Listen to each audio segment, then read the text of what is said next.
Hello.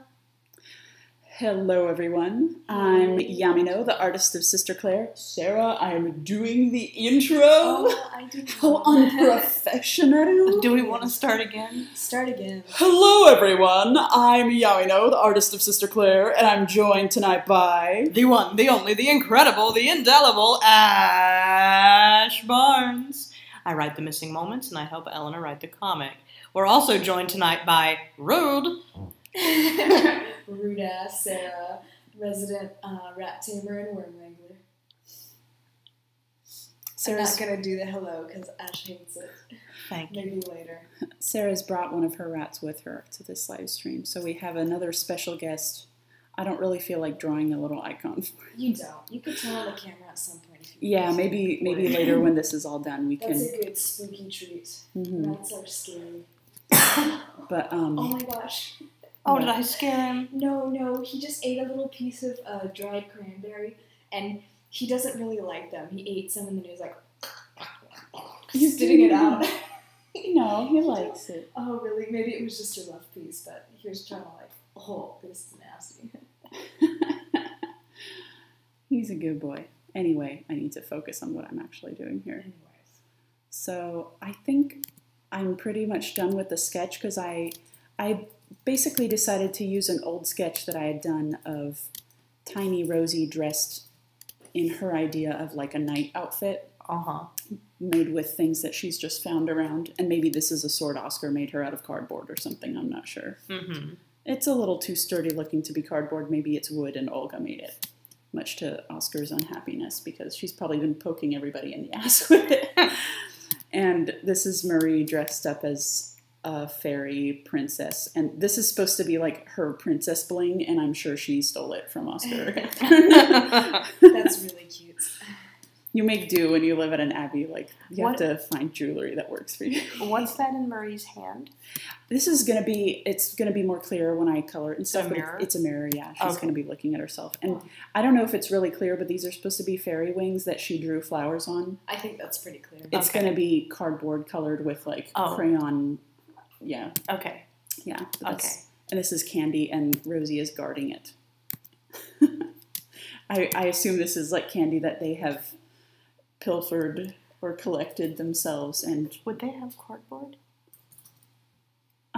if it's not cardboard, it's something magically similar to cardboard. Okay. Maybe it's very thin pieces of wood. Like it could, Sure, whatever it is. Yeah. Yeah. Oh, wait. Yes, I do want to close it here because I'm going to open it in Clip Studio Paint.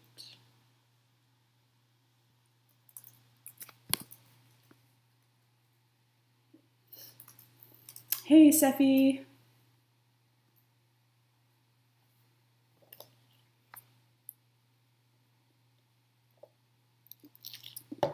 What's the internet abyss? I don't know what that means. It's where you used to live in Plymouth. But Sephi said she might miss most of this. Maybe her internet connection is not that great. Maybe. Maybe.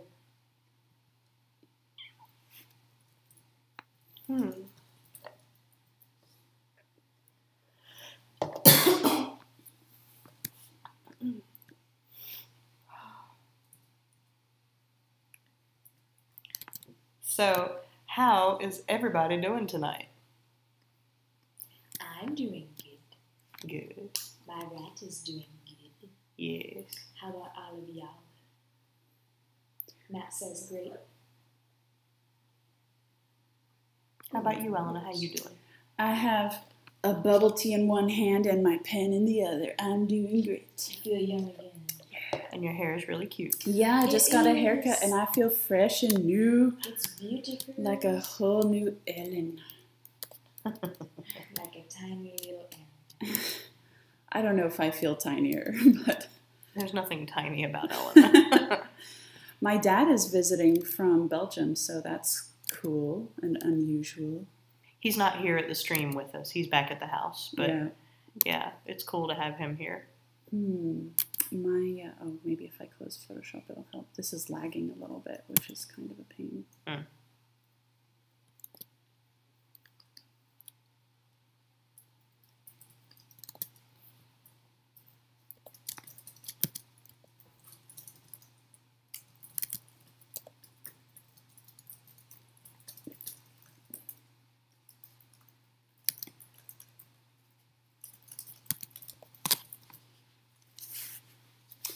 Lately, I've been really taking an interest in detailing cars, something that I'm now really worried is annoying everybody because I've been talking about it a lot. I'm not annoyed It's at making all. me happy because Okay. you're making our cars look nice. Okay, Yeah. I'm glad. I feel like especially you were getting kind of annoyed by it, Sarah, until I like magically made your Lexus leather seats look. Yeah, Pristine. until you showed me that.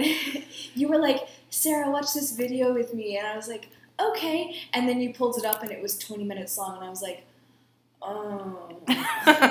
But I watched it all because it was magical and it also had me entranced. And then when you actually worked the magic on my car, I was even more entranced. So I have zero complaints.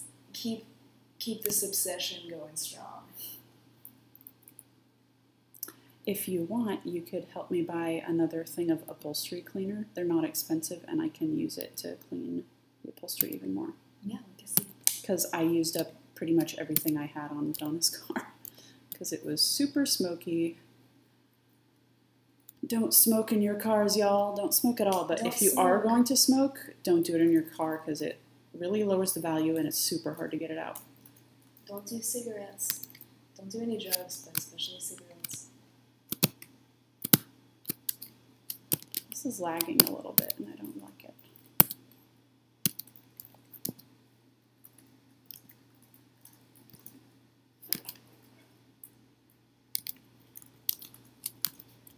Tell me if there's anything directed at me in the chat, you guys. Okay.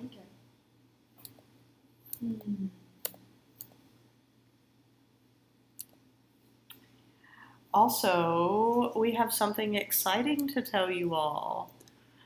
Very exciting. Many exciting. So exciting. Guess who is coming to visit in February? Guess. Who Guess. could it be? Yes, Matt. It's Laura. It's Laura. Laura's coming again. We are so excited in this household. Mhm. We've already painted everything in pink for preparation. I've painted Sarah's car pink. I painted my rats pink. I'm like crying. I'm very excited. Oh, I'm I'm so happy. excited. Hmm.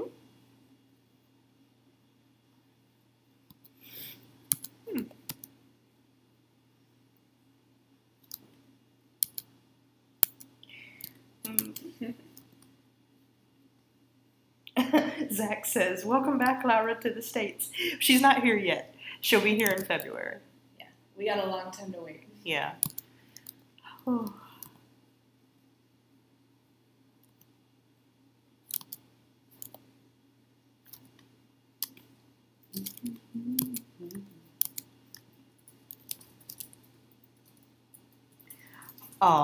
She said the lag means that she hasn't heard us announce it yet. Oh man. Oh, wow. That's really bad lag.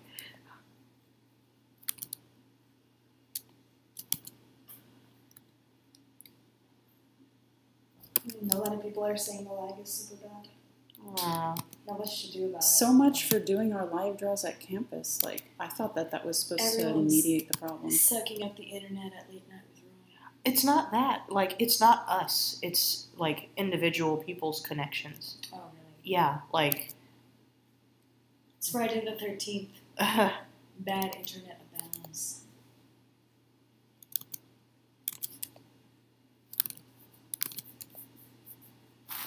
I wish there was a better streaming site than Picarto. I don't know that it would really matter if people are not on super fast connections anyway. Yeah. There's only so much you can do with your platform. A lot of it will depend on the people on the other end.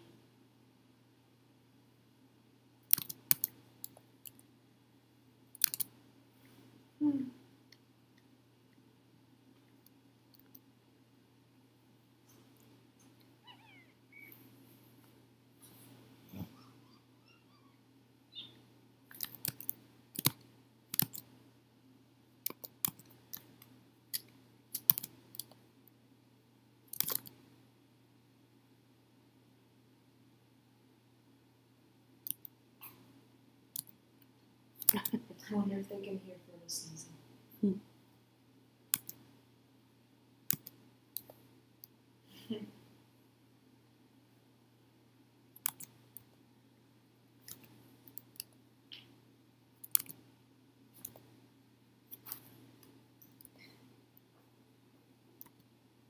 I hear him snuffling over there. Karen says, Ash and Elena, I just wanted to thank you for how beautiful Seda came out. Aw, I'm really glad you liked her. I like her design a lot. Good design, Karen. Good design, Elena. Thank you. I'm sorry I had to take a break from the missing moments this week, but I'll get back to them very soon.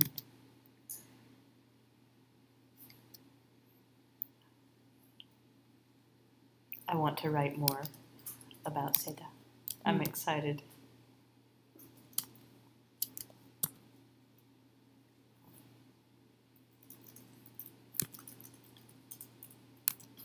Apparently, Seffi lives in the Big Apple. That's right. Yeah. Seffi was like, oh, if you haven't been in NYC, Well, hop on over. we are planning to head to NYC when Lara comes. Oh my god. I want to go to New York City. I want to meet Seffi. We should do another meetup, and maybe everybody that came last time and more can come. Yeah. Everyone come to New York in February. All of February. Just so you don't miss. She's so cute with those big shiny eyes. Cute. Even as a child, her eyeliner on point. Yep. Oscar helped her with it. Don't shove your finger up her nose. Paper towel. Please, sorry. Okay, yeah, just consider.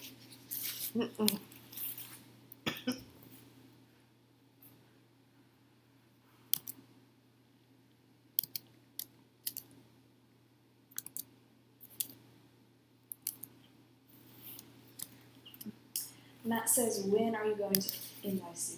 We have not planned that yet. That's something we all need to talk about. Sometime in February, that's all we know. Yeah.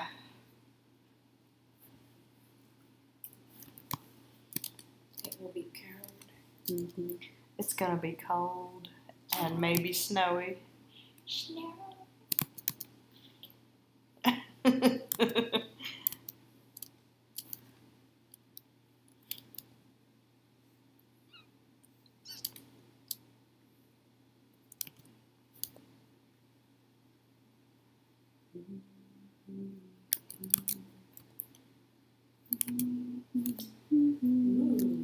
Seffi knows a neighborhood that has lots of Brazilian food. Does Laura want to come all the way to the U.S. to eat Brazilian food? We should go back to that place that had the really good burritos, though. Next to Gates. It's kind of out of the way. It's in Brooklyn. But I really love that place. There's a lot of other good Mexican places to go. Okay. But those were like $8 burritos the size of my head. I wasn't very fond of them. Yeah. Yours was too spicy.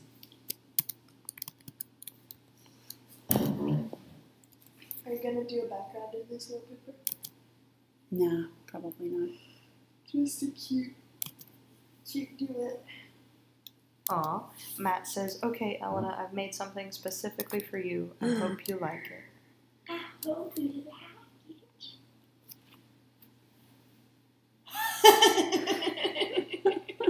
Oh my god.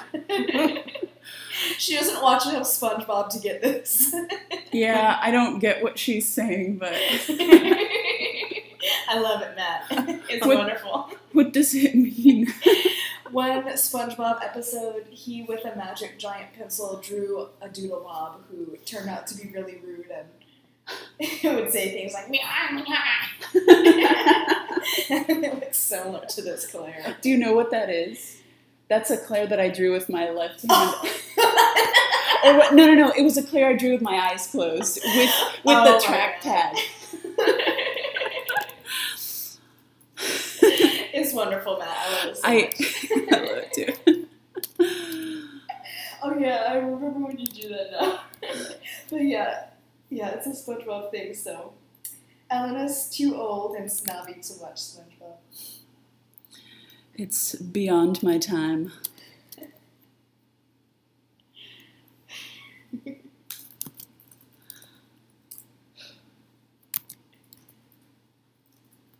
I'm a little bit resentful of SpongeBob, but only because Nickelodeon has placed so much value on that over shows like Avatar and stuff like that, and I think it was a really big mistake on their part. Like, you know, I think there's definitely an audience for SpongeBob, and that's great, but I feel like it's a poor decision to try to make that all their network is about. Everyone in my generation would argue against. Legend of Korra and Avatar: The Last Airbender are far superior shows. No, you're right. They SpongeBob. I don't think it, like, they weren't intending there to be a comparison, though. No, but I think if they were gonna then treat, you know, Avatar and stuff the way they did, they never should have accepted it, and they should have let another network pick it up. Because it was like after they took it on, they were like, oh, this actually doesn't match our brand. Let's not make any merch of it ever. And it was bad. I see. It was almost like they were angry the show got so popular because people were demanding like more stuff for it, and they didn't want to provide it. I see.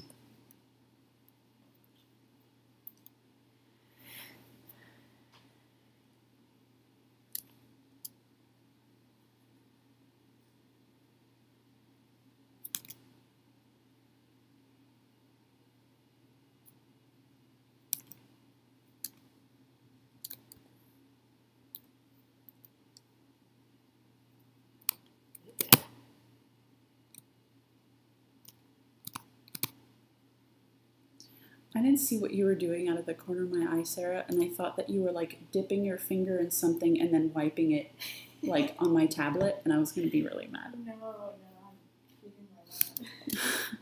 Sarah's feeding her rat little drops of Gatorade. He loves it. He's all into that. He's getting all pepped up for late night with Roy. It's a big pep rally here. Yeah, sorry. Sorry, Ash. Does anyone have any questions for us? I feel like I should ask. The obligatory. Does anyone have any questions? Get out your bingo cards. Steffi says Ratorade. I love it. Ooh, Steffi also says yes, as in, yes, I have a question. Ooh. Steffi says, do we know Catherine and Clementine's mother's name? No, we don't. It has been a topic of discussion both last night and today. I have an idea for it, but it's not final. So. Yeah.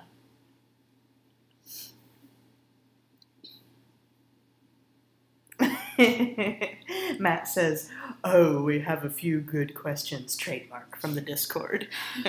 Lay 'em on me.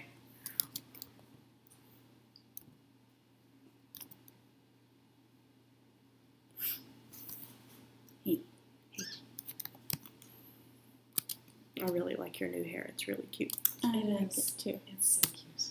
I had been planning to take off maybe a bit more than this, but when she showed me the preliminary cut, I liked it so much that I was like, yeah, let's stick with that for now.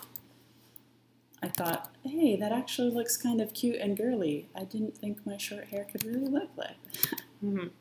I like it. It's really cute. Oh, Roke Reptile says, how would Clementine react to an action figure of her, like a transformer, like she turns into a deer? I think it really depends on sort of how it was marketed. If it was just like this really cool action figure that turned into a deer and that was the main draw of it, she would be like, this is awesome! But if it was marketed as like the great and powerful Clementine with all these like, you know, if she was being branded as kind of like a hero or something, then I think she would be a little bit uncomfortable, but she would still think the toy was cool. She would want one. She would still have it in her underwater office. Yeah. What if it was like... still know and buy her all of the collector's edition models. What if it was one of those toys that you squeeze it and like its gummy parts go... Yeah. Oh, God. Like a stress toy.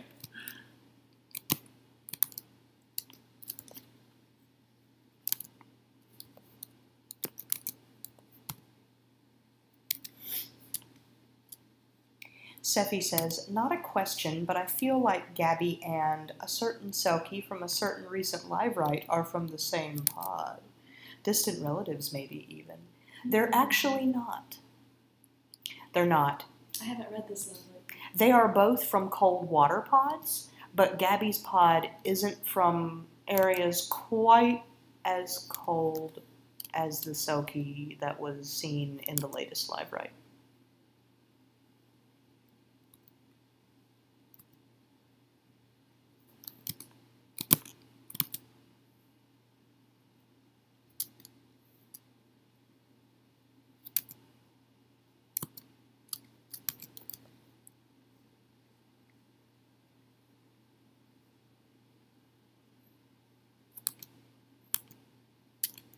Soon we need to talk about how to work in Sarah's OC. I have thoughts. I think I've told you about the thoughts. Tell me again. I can't. We're live streaming. Sarah, plug your ears. Well, No. I already know. Well, I guess I can say Sarah's OC. I think I have told you this, Elena. I think she'd be part of Clementine's council. Oh, yeah. Yeah. Mm. Oh.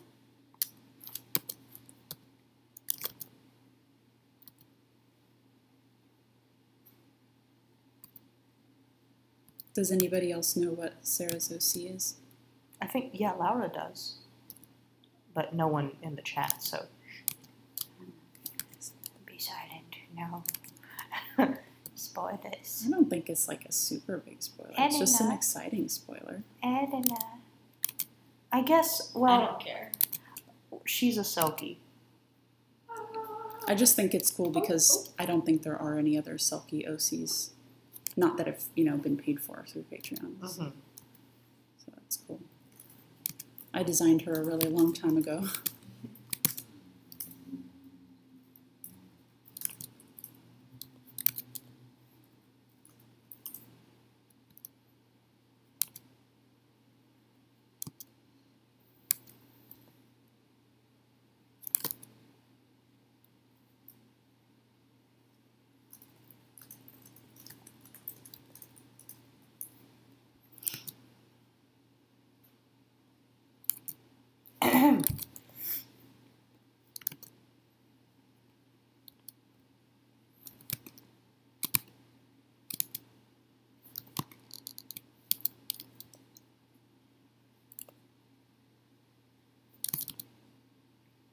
Huh. What? I'm like I'm reading Matt's question. Matt says, one such question is a bit of a philosophical one. I'm not entirely sure how to ask this, but to what extent do you think your characters could be considered conscious? At what point do they become more than characters and become people with souls? For example, if you were to question your own reality and wonder if you're a character in a story written by a higher being, you already believe yourself to be conscious and independent. What if that were to happen to one of your characters? I mean, I don't really know what the answer. I don't know. I'm not entirely sure. Like,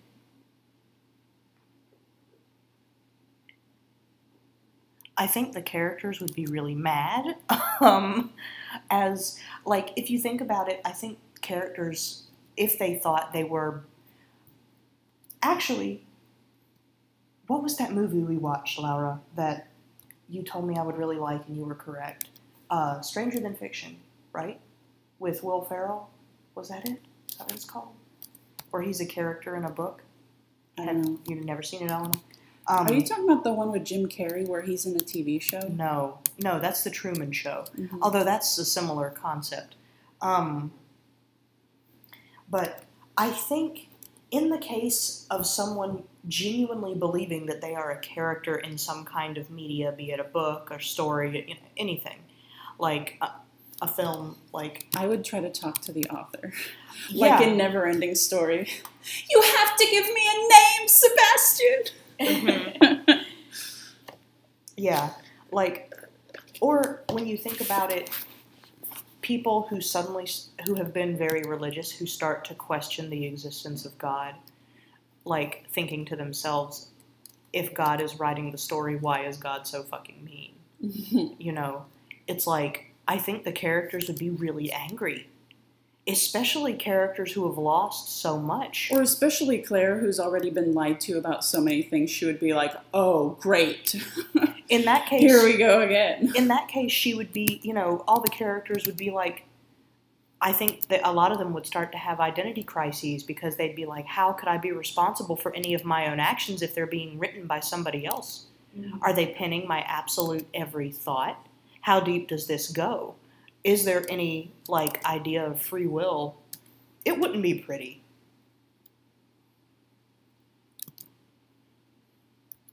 Someone asks if Rosie only has 4 toes.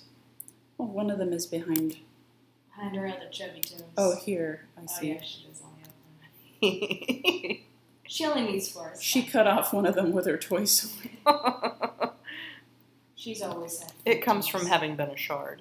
She has little paw feet.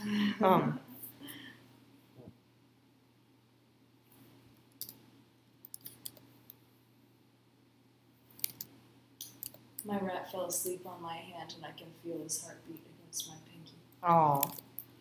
I'm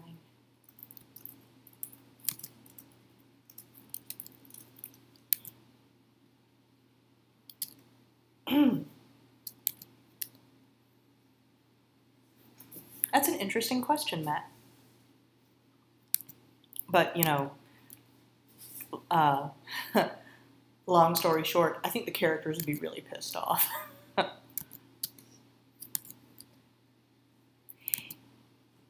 And especially in the case of a story like the one in Sister Claire, like, I think characters would be really angry at being used as, you know, plot devices or moral conveyors and stuff. I think they'd be very upset by that and would just want to lead lives where they weren't being used by some greater being. I do think they would try to talk to us. I think they might try to harm us. Yeah, so... yeah. Interesting thought. Very interesting. Oh my god. Matt going too deep. He says, but Ash, you're the one writing their reactions. Yeah. I think Ash would still write them true to the characters. I mean, I would try. Yeah. You would still write them true to the characters and have them actually have identity crises. Even though They would be trying to attack you, and you'd be like, have to stay canon. Olga punches me in the face. You wake up bruises. I wake up missing many of my teeth. Emotional scars. The handbook here says we have to scar them emotionally. God.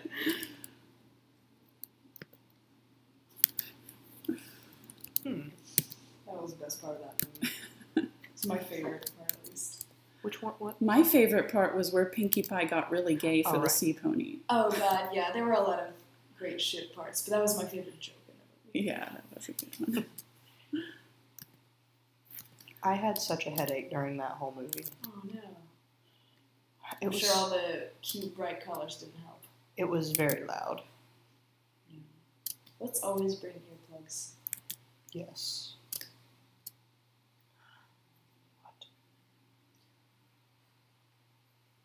Rezatak says, oh god, ouch.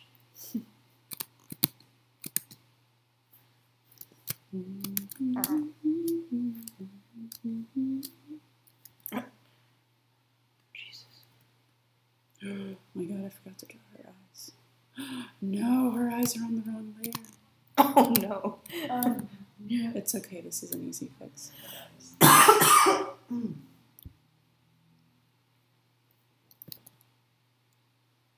Any other questions?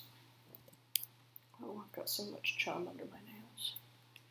Don't just say things like that. Why? Because then everybody thinks about it. Well, I'm sorry. Everyone knows that Ash is the great writer with chummy nails. No, it's not like it's not gross or anything. It's just because I was messing around with my frog tank before. Okay. I feel like you say this though really often because you're always like digging around in dirt and things, and every time you do, you're like, man, my nails are so gross right now. Yeah, it's because I get dirt and stuff under them, digging either in the garden or messing around in my frog tanks. After the live stream, I am so excited about taking a plastic bag out of my office, going outside, and scooping handfuls of leaves into it. Yeah. So I can then put them in my tank. I was wanting to put some in the big elephant ear plant I have in my room. Okay. So I'm going to grab some as well. Okay. Some Cool. leaves? You want to put them in your tank? No. I mean, in your plant? Why? Because it looks prettier than the dirt, which has to stay really wet all the time, so it's starting to grow some mold. Yeah. I'm going to scoop it and shake it around and cover it with leaves and see how it helps. Sephi said, well, I'll answer that question of yours in just a minute, Brother Nerd. Zach says, how is the vivarium coming along? Good, although my lazy ass, like, I thought that the timer was still on it for some reason, and it's not. And I think I gave you my only timer, Sarah. You can have it because I'm not using it. Okay, well, good, because I was going to buy another one. But, like, when I saw that there wasn't a timer on it, I kept having this thought, oh, I gave Sarah the other one. I should just buy another one because they're like $4, you know.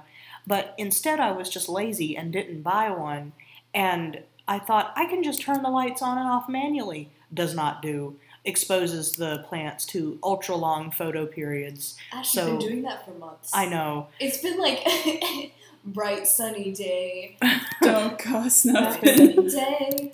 About 3 months now. Yeah, so the plants have had, like... Got no way in the sun. They're not rotting. They're being a little... Bleached a little bit, yeah. Yeah, So, I've seen all the mosses slowly turn from lush and green to like bone dry skeletons, and I'm like, must be what Ash wants, you know? Yeah, Mine's a question. well, a lot of the mosses that were down in the underlayer are doing a lot better because they needed a longer photo period. But the sphagnum, I was pretty sure was going to die when I moved it anyway, and it'll come back. Like, I'm not worried about sphagnum. That stuff, Magic. yeah, it really is.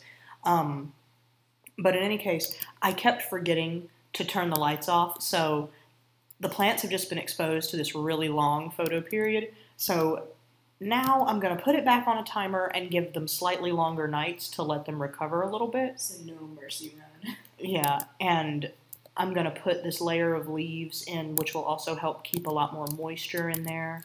It'll be really nice. It's a beautiful tank, Ash. Thank you. I was just admiring it the other day. I'm very excited by those vertical fingers poking out. Oh, you said that you would answer... I will in just a second, because Sephi also said, I would be careful about funguses, though. Can you freeze or bake them to kill the fungus or bacteria? I could, but to be perfectly honest, I'm not that worried about it. Like, I would be a little bit more worried about it if I was... Like, I'm not super worried about chytrid fungus here. These leaves on campus aren't super exposed to a lot of amphibians, at least where I'm getting them, they're not. So I'm not really worried about that. And, like, I'll wash them before I put them in my tank. But if there is a little bit of fungus, I have a lot of... If there is any kind of fungus or anything, I have a lot of tank cleaners in there. Like isopods, springtails, and stuff that will eat that shit up. And I'm not planning on putting any livestock in this tank, like any frogs, anytime soon. If I ever do get frogs, it probably won't, like in this tank, it probably won't be for 4 months, 5 months. So. What if we can put bugs in our car to eat the bad shit up? What? They eat bad things in your tank? What if we put bugs in the car? No, bugs and bug poop so. No. Okay, but there was a question. Okay, enough about my my nerdness. Yeah, Brother Nerd asked, How long does Eden stand? Laura could answer this a little bit more accurately because she is the keeper of the timeline. But it stands for right at 5 years-ish. 4 or 5. That's not as long as I thought. Let me see if I missed any other questions. Rogue Reptile says, are there people in Sister Claire that have magic but are not considered witches? Mages. Mages. They're in a slightly different category. Also, isn't nun fu magic? Yeah.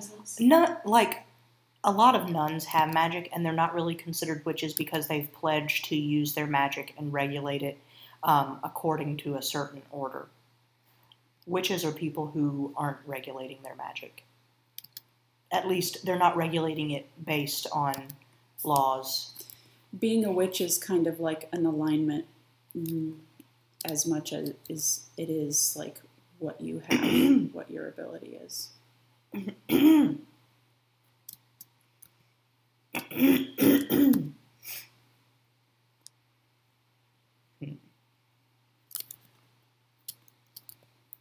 Oh, I was right. Laura says, Ash was right. Eden stands for 5 years, almost to the month. Well, that makes me feel good that I remembered something correctly. Matt says, I have a question about the fall. Is it possible with the information we currently have to work out what happened, or are there crucial pieces of information that we just have no way of guessing?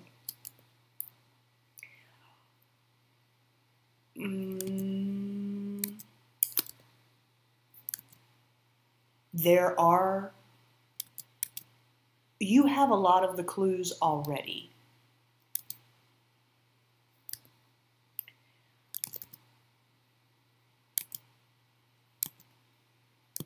Yeah, you have a lot of the clues already.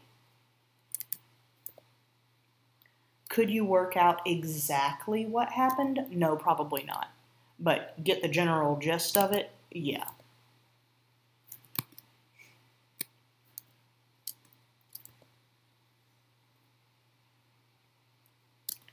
Oh, Proxy asks, did Gabby know how sirens work before her transformation? If so, how? Is it commonly taught among Selkies? Has she seen it happen before? Yeah, she definitely knows what happens to Selkies whose pelts are destroyed. Like, I don't want to say it's an ultra common thing, but it happens. It happens with fair regularity considering Selkies are poached. And if, like, a siren only arises in the instance of a Selkie's pelt being destroyed before the Selkie dies. Like, if a poacher isn't smart enough to, like, take the pelt away and then kill the Selkie, sirens can happen.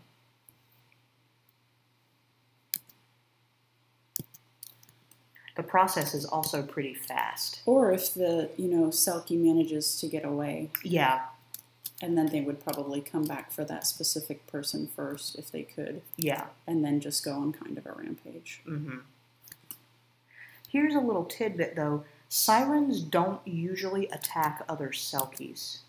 Or really, they'll...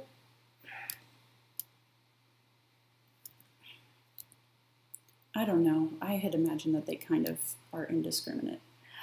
They're not exactly the most pleasant sort of beings, but I think they can be reasoned with sometimes.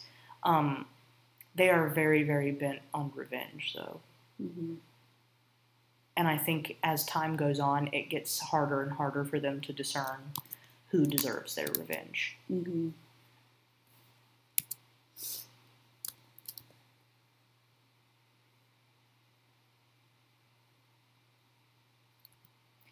Rogue Reptile says, did people with no magic live in Eden? Yes.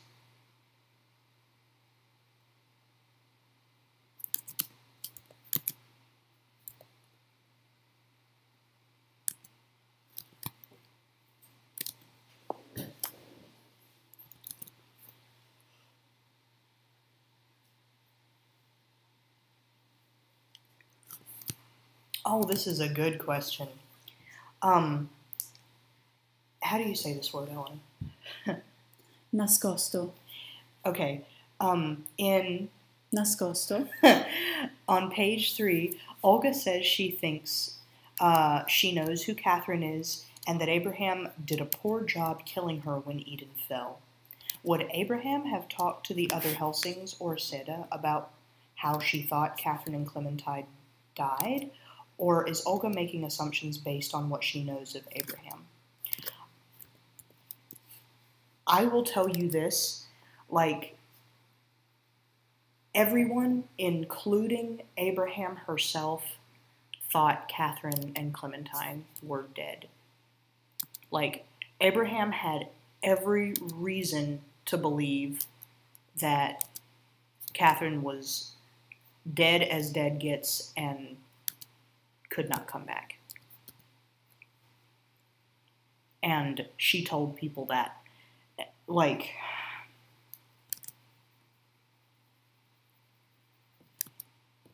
But I think they're asking, why did Olga think that she killed her specifically? because Abraham thinks she did. Like I said, Abraham has every reason to believe that Catherine is dead because Abraham is the one who thinks Abraham thinks she herself dealt the killing blow. Mm-hmm. And based on what you know about Catherine, she may well have.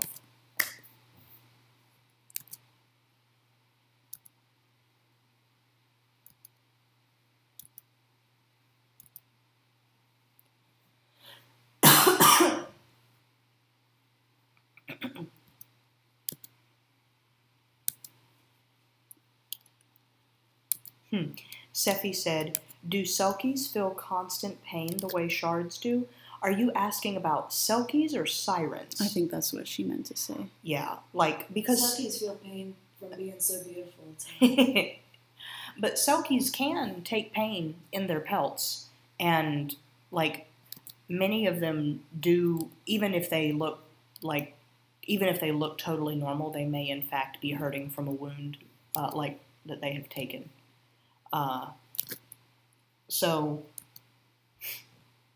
But as to sirens, I don't know, Eleanor, what do you think? Do you think they're in pain? I didn't imagine them that way. I imagine them more just like being so filled with anger and like a bloodlust. Mm-hmm. I don't feel that like shards that they're driven to people who have magic or people who are in pain or hear their pain. I imagine that they're just drawn to something they want to destroy. Yeah. I feel like they are destroyed and they want to destroy everything else. I think the difference between shards and sirens, like,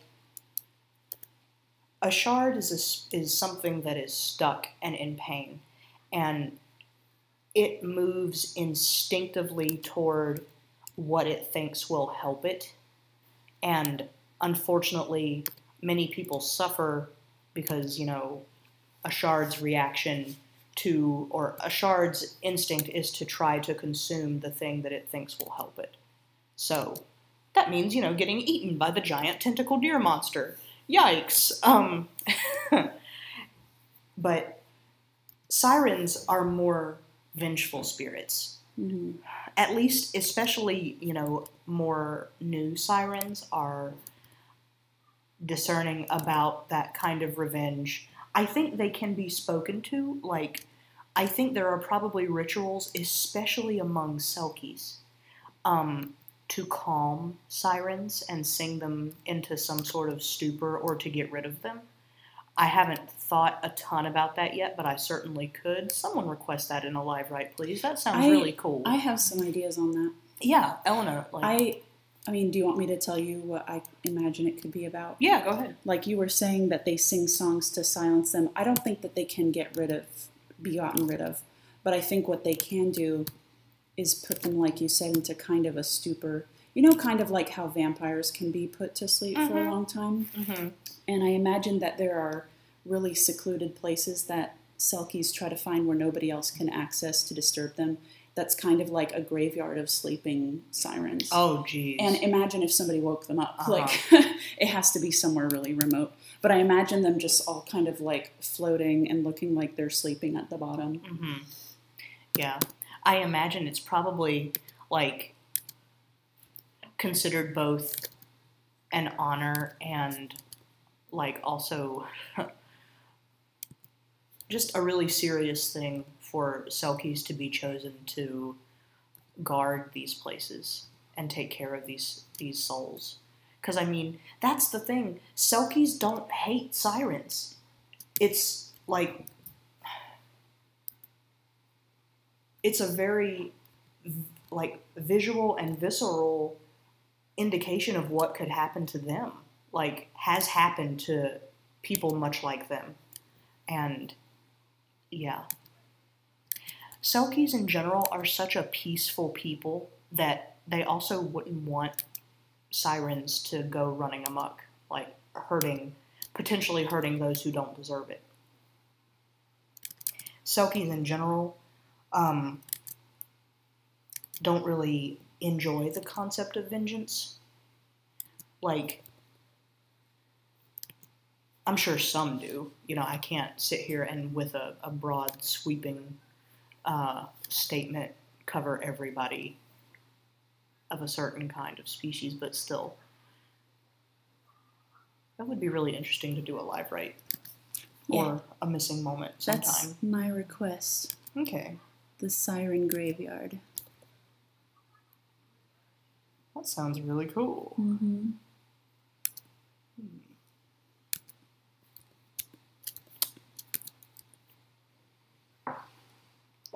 Let me see if I...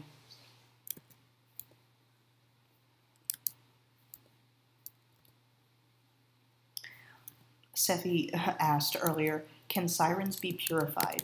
Maybe not by Clementine, but the way Magpie helps Sparrow move on? Elena says no, and, like, I think sirens can be killed, but I don't think they can really be purified. I don't know. Like, sirens aren't really dead. They're like what a Selkie becomes without their coat. They're not necessarily. Like, a Selkie can't turn into a siren if their pelt is just... Well, that's not true. A Selkie can turn into a siren if their pelt is forcibly removed and not given back. But I think that takes a lot longer.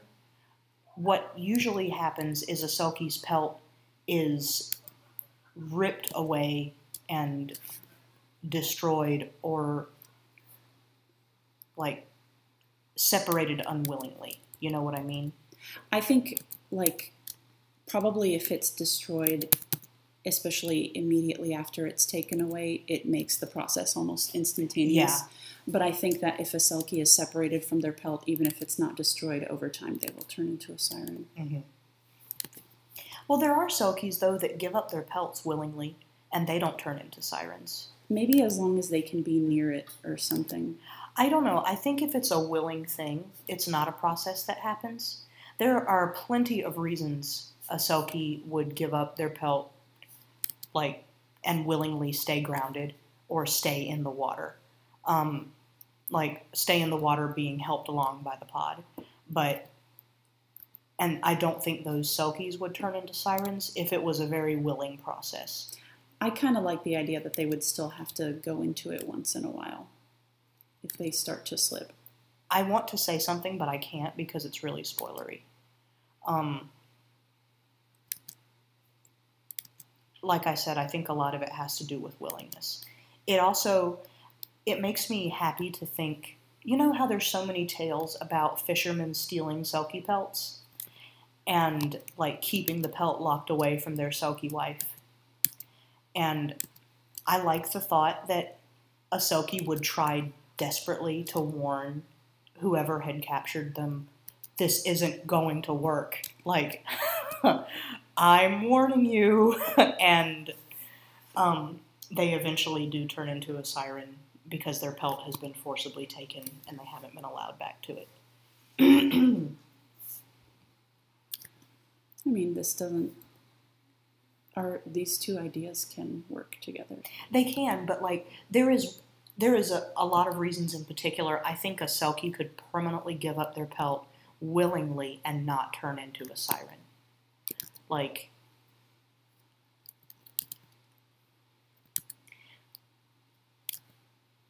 yeah, Sephi asks, if a Selkie willingly gives up their pelt, do they change any other way?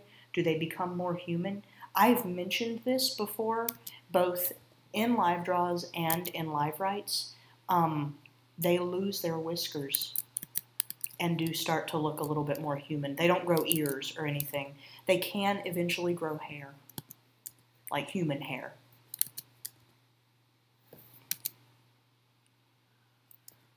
Matt says, didn't you say last night that Selkies regularly shed their pelts and give them to elder members of their pod or puppies or mothers in childbirth? Yes, I mean, they take them off and drape them over the other members like a blanket, but they don't give it up permanently.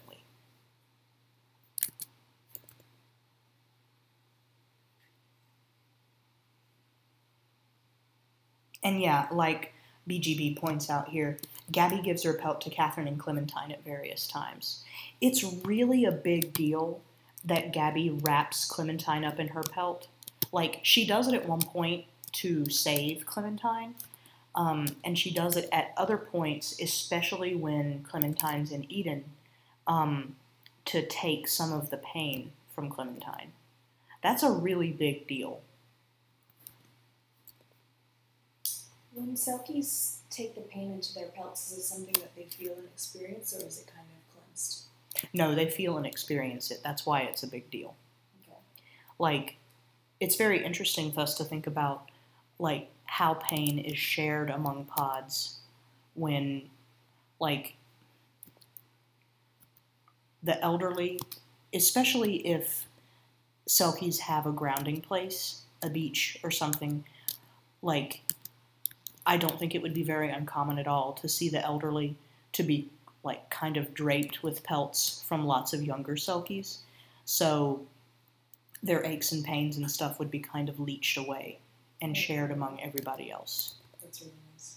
And when you think about Selkies who are, you know, giving birth and stuff, it would really help to have lots of other people to share that pain.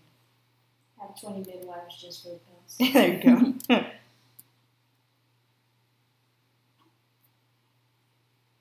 Imagine, though, like, the asshole bro Selkies who do these, like, stupid stunts and, like, break their legs or whatever, and then everybody's pissed at them because they all have to share the pain. I think there's probably rules for, like, if you're a total dumbass, sorry, exempt. Deal with your own mistakes. Yeah. Sorry, Chad, you've done this for the 4th time this week. Yeah. Sephi says, if a Selkie pelt is recovered from a poacher, will returning it to the sea put the siren to rest? That's an interesting thought. That might be one of the only ways to put a siren to rest. Mm-hmm. Because, yeah, like she says, the pelts turn back into foam when they touch the water. Yeah. That's a thought.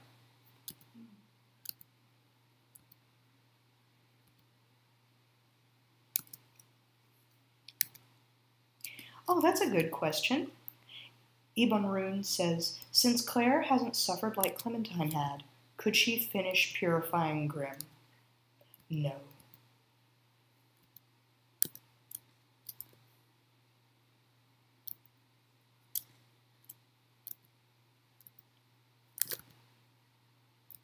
Matt says, some bulls have been described with scars and stuff, so wouldn't regular hurts be exempt from pod healings? I think there are certain kinds of hurts that, like, wounds gotten during challenges and stuff might not be covered by certain things. I'm sure there's rules. Not covered by Selkie insurance. Yeah. Your deductible hasn't been met. Sorry, your toxic masculinity isn't covered under our plan. Yeah. I think, too, there are certain wounds that, like, Selkies wouldn't want shared. And would be proud of, like, proud to show the scars, to show accomplishments and stuff.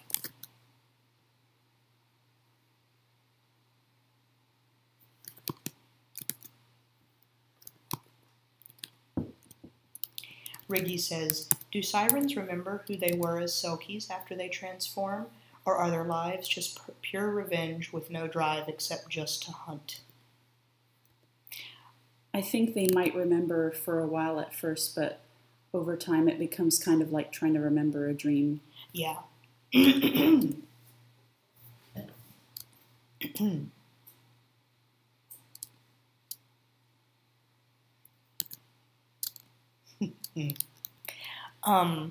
What was I about to say? I was about to say something. Well, bye, Proxy.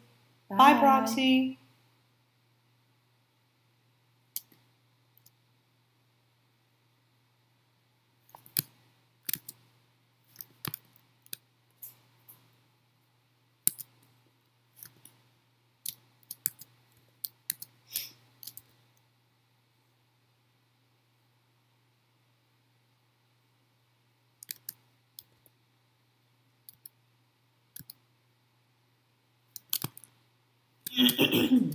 Excuse me.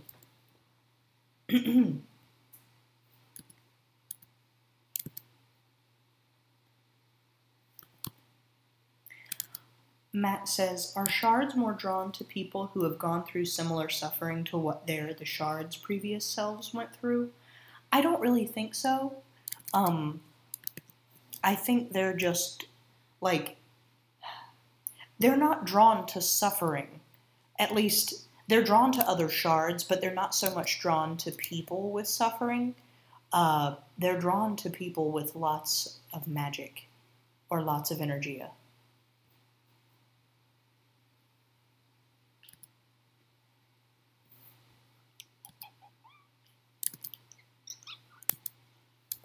Oh my god, they're so cute.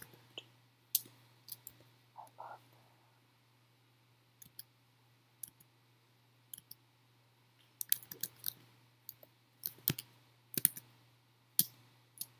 God, that's too much.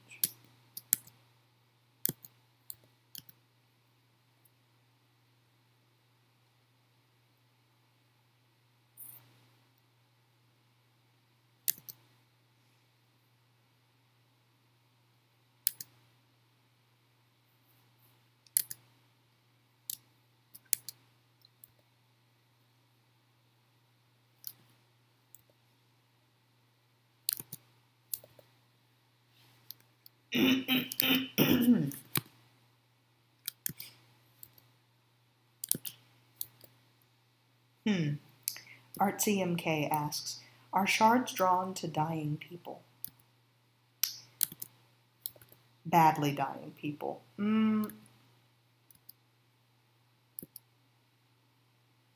Like people in the process of turning into shards, or is it not until they turn into the shard? I would have to think about that one a little bit. Let me consider it. Interesting. Good question. Good question. Laura says, hey Ash, do you think the drifters might have the siren graveyard? I think they could have one for sure, considering they're a seafaring people and are closely tied to Selkies. I just don't think it's something that humans can access, though. Well, the relationship between drifters and Selkies is pretty intimate, so... I don't mean because the Selkies don't want them to. I mean, it would have to be very deep underwater, and no human can hold their breath that long, and they don't have scuba diving equipment, so... Like, I was imagining this in the deep fathoms where you get, like, anglerfish and shit like that, like, well away from anything that would... Maybe. Disturb them. But I mean, also consider Elena, magic. This is a world with magic. I'm sure they could get down there if they desperately needed to. It's going to be a plot point soon that there are places only Gabby can access because of her ability to, you know, travel through water and take people places. So I don't know that we want to give a loophole. I mean, I think the loophole only exists if people know where the place is. Because there's no point to, like, mucking about in the depths with magic that is probably really hard to do and really limited unless you know exactly where you're going. So, I mean, And think of how big the ocean is. Mm-hmm. You know, I think it's fine.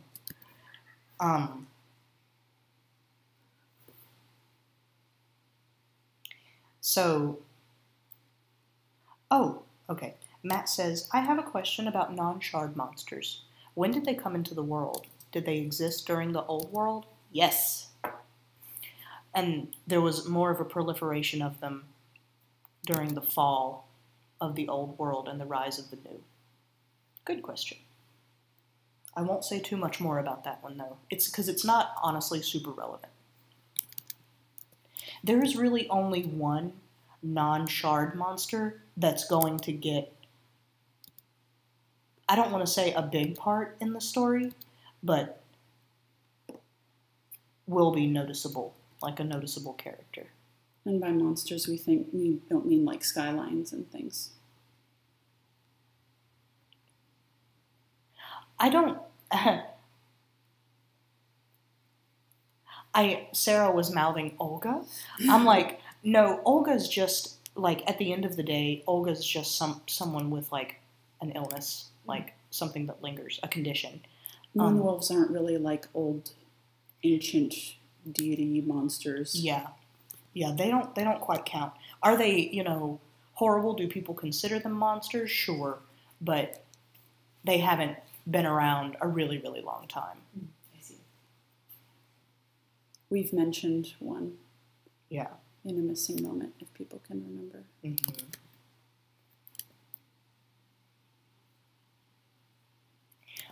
Rogue Reptile says, did Yolanda live in Eden, or did she visit? And Artsy MK said, I thought she was on the council. That's right. She was on the council. She did visit Eden. But she never lived there, no.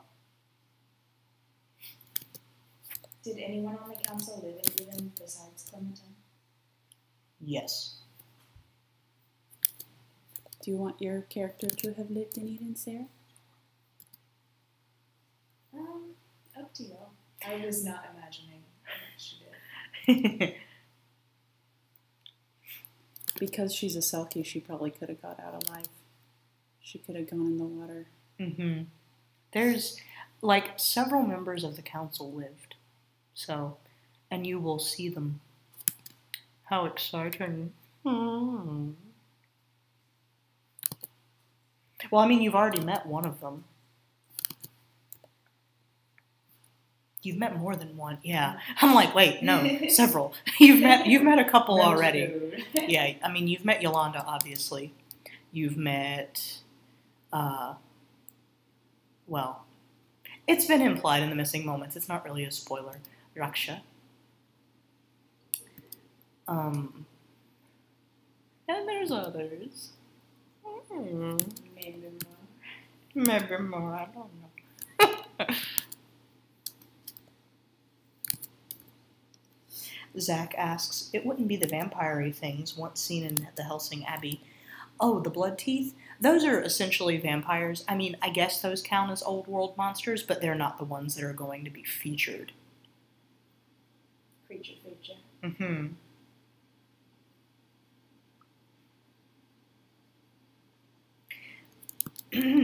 Matt says, I know we've asked about them before, and you've said you just haven't gotten around to writing about them. But do the deities that the people of Sister Claire worship actually exist in the lore of the world? Or are the nuns mistaken to worship them? I'll leave that up to y'all. I can tell you that is never something I'm going to cover. There's only so much I can cover. And only so much of the world I feel like I should outline. Some of it I've got to leave up to the imagination. Does this seem like a world where gods exist? That's up to y'all.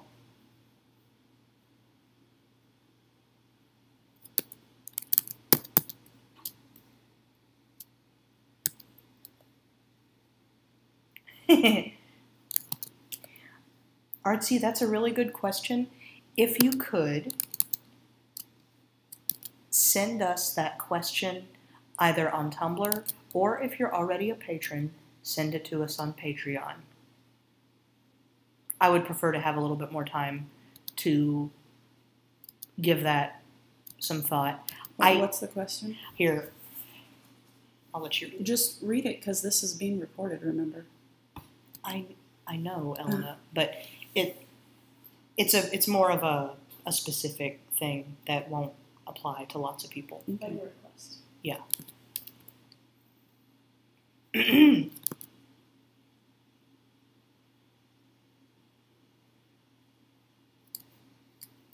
I will tell you, Artsy, I think that character sounds very interesting. Very cute. Mm-hmm. Well, I'm done inking. Time Hooray! to color. Oh, hooray. Oh, hooray.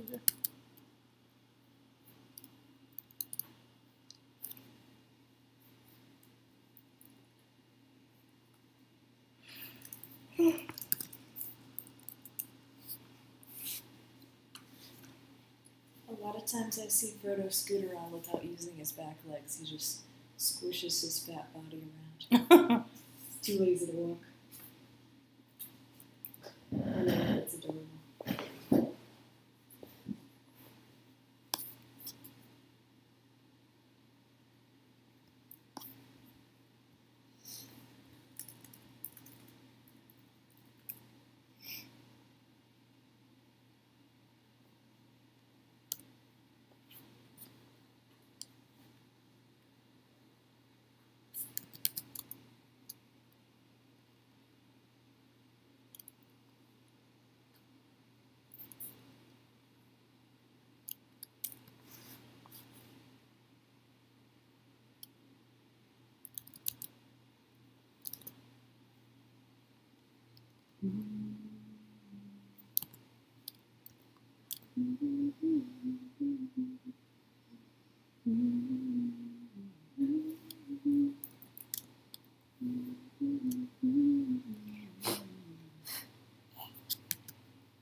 Matt says, have you guys started on the fanfiction master list yet? No, I haven't had a chance yet. I'm sorry, Matt. Soon.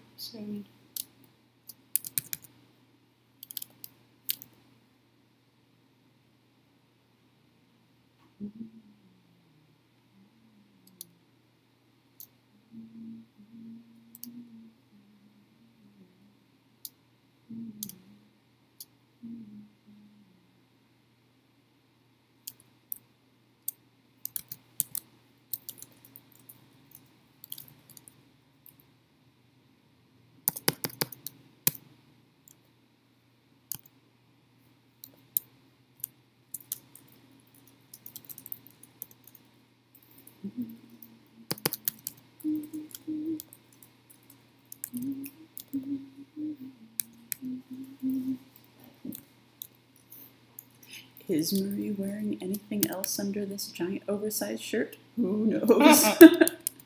A diaper, maybe.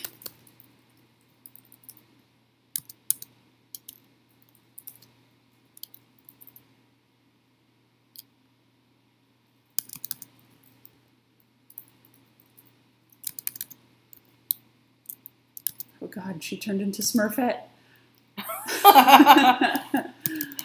Aw. She turned into Gabby.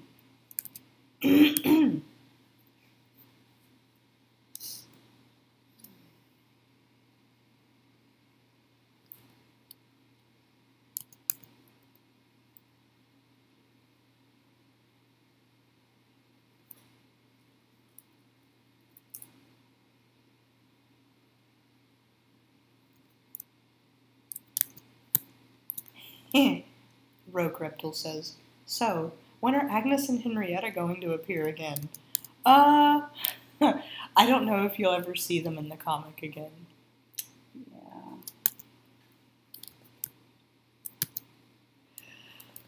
Yeah. Excuse me. There's always fanfic and fan art, you guys.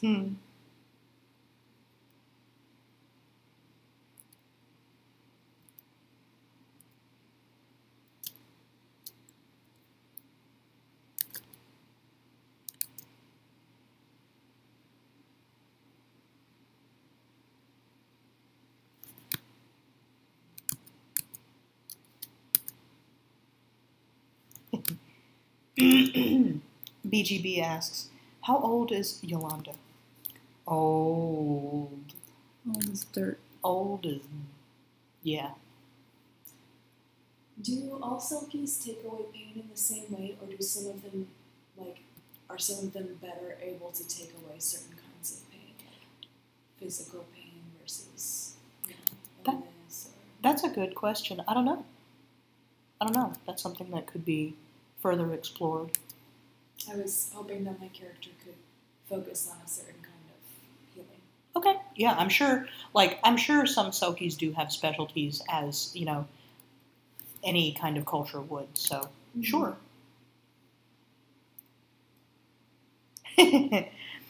Matt says, Elena, I have a question that is intensely difficult and one that I'm sure you've never been asked before. Where does the name Yamino come from? Oh, God.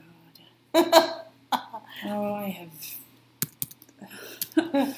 Spill your shame. So, a long time ago, many eons ago, I was a young weeaboo who was really into Sailor Moon, and I wanted to make an OC who had a Japanese name.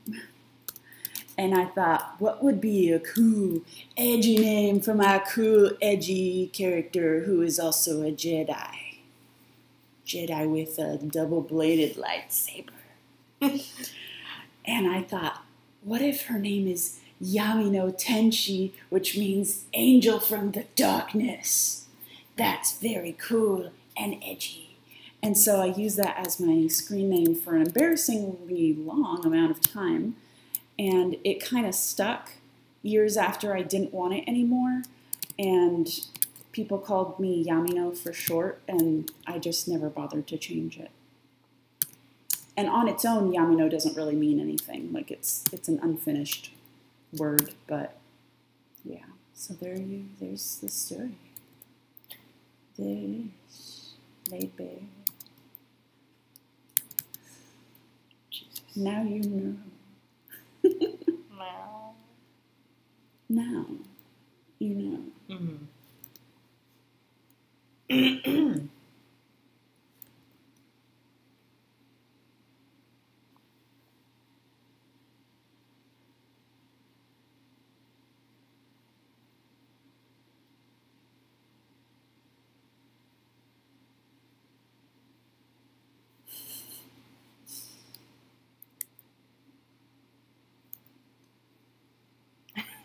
Jamalogist says, I mean, we all have edgy OCs. I had a Teen Titans OC named Deathfire. She was like Starfire, but edgy.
Zach says, when do you prefer Yamino over Elena? What is more comfortable coming from us, the fans? Yamino. I feel kind of weird when people that I don't know personally call me Elena, because especially in person at conventions, I get really weirded out when I hear or see an unfamiliar person like running up to me and going, Elena! Or worse, Elena! Because they've never heard ever pronounce it. But like, I always think that I'm supposed to know who they are, and if I don't recognize them, my brain is immediately trying to like rush through this Rolodex of faces and names, and if I come up empty, I feel really awkward, and yeah. I prefer Yamino unless we know each other by name in person. Hey, are those candies in the front symbolically colored? What? 3 candies in between them at the front. Oh, maybe. I just thought it was pretty. Oh, you can believe what you want. They can be poly candies if you want them to. It's pan candies. Pandies. And these are the Powerpuff Girl candies. Yeah. Oh, yeah.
Matt says, what sort of scientific knowledge was lost in the fall of the old world?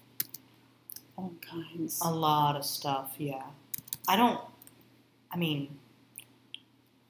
have to really sit down and think, oh my God, that scared me so bad. I don't know, like, what in particular was lost. Off the top of my head, I think knowledge about nuclear power, like things that were really specialized. A lot of transportation. Like one of the things that is shown there a lot is, those vehicles, like the one that Gabby was driving in the very early pages of Sister Claire, the Nimbus 3000. Stuff like that was lost. The thing that comes to mind to me that would be really readily lost is like pharmaceutical knowledge. Yeah, like I think a lot of surgical techniques and healing stuff, I think a lot of that was preserved. It might be specialized knowledge, but a lot of people know about it. Mm-hmm. Well, it might also be that they've had the time to reinvent it. Yeah, that too. Yeah, but like the manufacturing of chemicals. Sure. That's something that's a lot harder to know the specifics of than the general idea of how an engine works. Mm-hmm. Yeah, not only that, but I think your basic chemistry would indelibly survive. And with the addition of magic, I think pharmaceuticals have evolved quite a lot. Yes. So, and in terms of like machinery, it's not as though the knowledge is lost. I'm sure it could still be found. Like, it might not be as common knowledge as it is now because machines tend to draw shards. But you could find out how to work on machines pretty easily if you had access to libraries. Which again, finding libraries in good condition, that's in and of itself, that's not super easy in this world.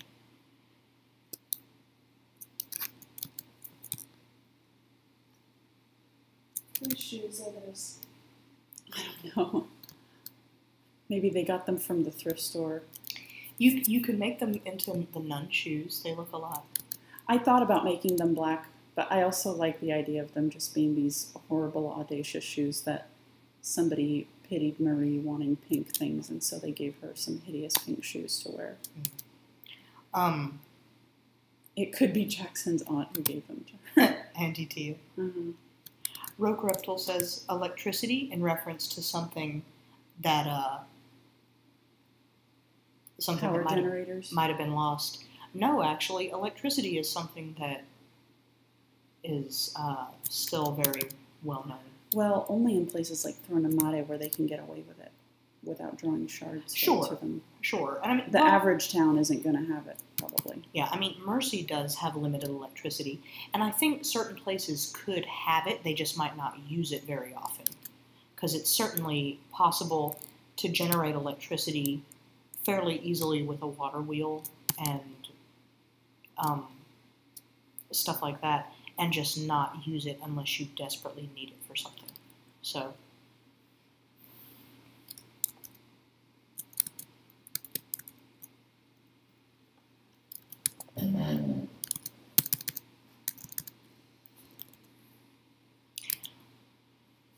Brother Nerd asks, did the people of this world have the technology to leave? If you're talking about space travel, I mean, the people of the old world sure did. The people of the current world, no.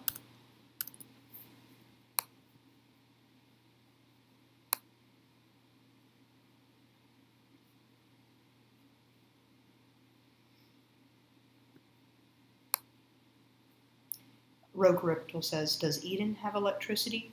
Oh, yes.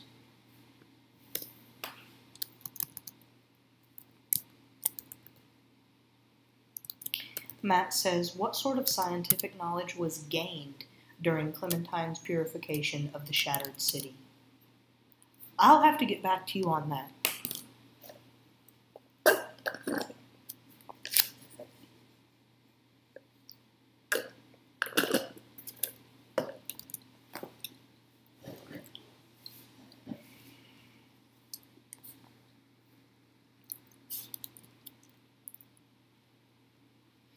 Ebon Rune says, was it ever explained how Rosie and Marie were reborn in smaller bodies when Clementine pulled them out of limbo?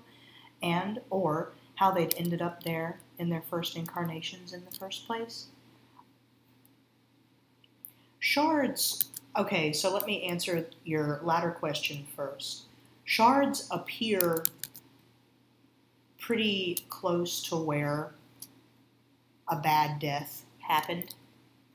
And you can assume that the twins you saw originally, the ones that King Michel and Queen Sylvia kept hidden, you can imagine that those spawned in the palace at some point in the past. What a horrific find. These little monstrous baby-looking things. And to answer your, was it ever explained how they were reborn in smaller bodies, Clementine says that she is going to have to make them new. She had to build them a different shape to live in. And she forgot a toe on Rosie when she did. Rosie got her toe back. It's all good.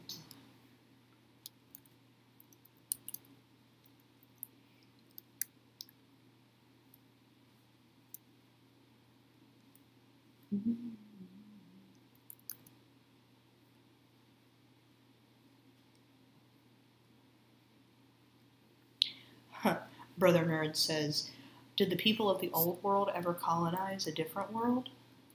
I doubt it. That's going to be the spin-off. And I finally get my Claire in space. Jesus.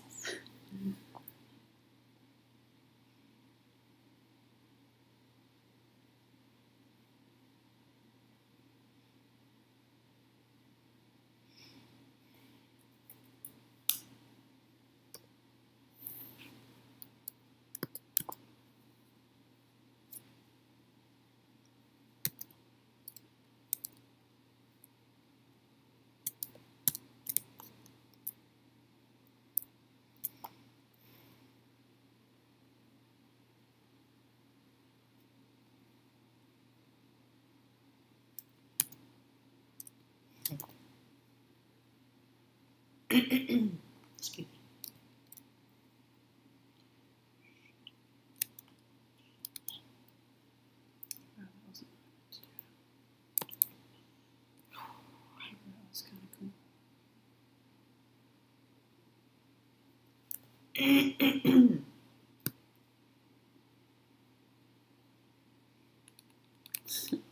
What do you think of this? I don't like the orange background. Halloween. I like the orange, but I think the blue is a little bit dark. I think you could use that as a shading tone.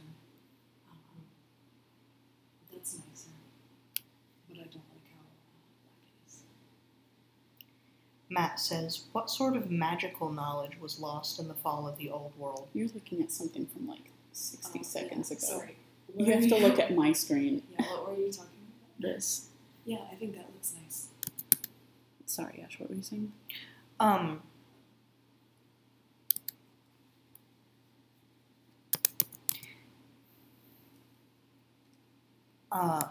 Matt says, what sort of magical knowledge was lost in the fall of the old world?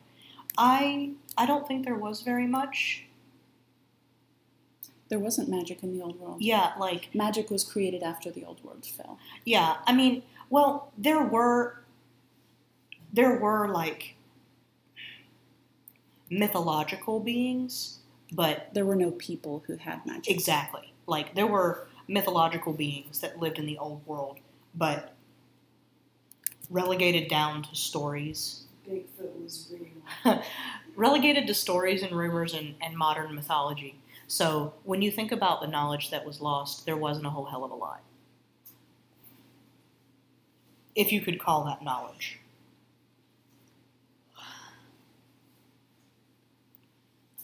A lot of people don't like the orange.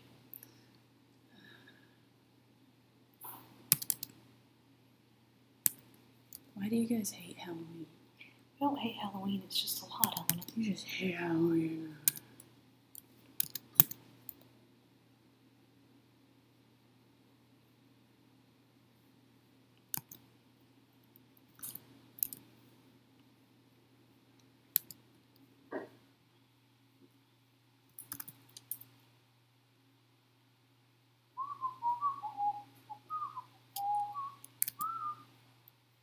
Is he asleep? Oh.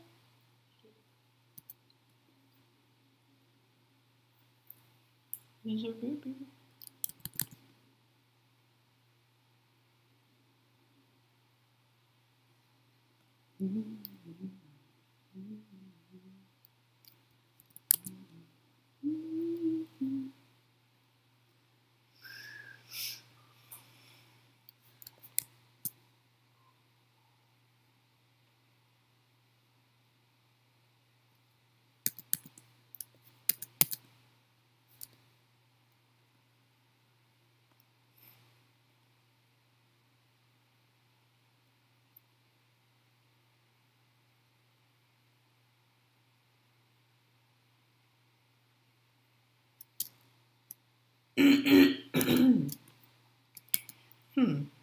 BGB says, if someone who is not female learns nun fu, can they still be called a nun, or do they become a monk or some gender-inclusive title? I think that would vary from abbey to abbey. Some might call them a monk. I think in most abbeys they would simply go on being called a sister.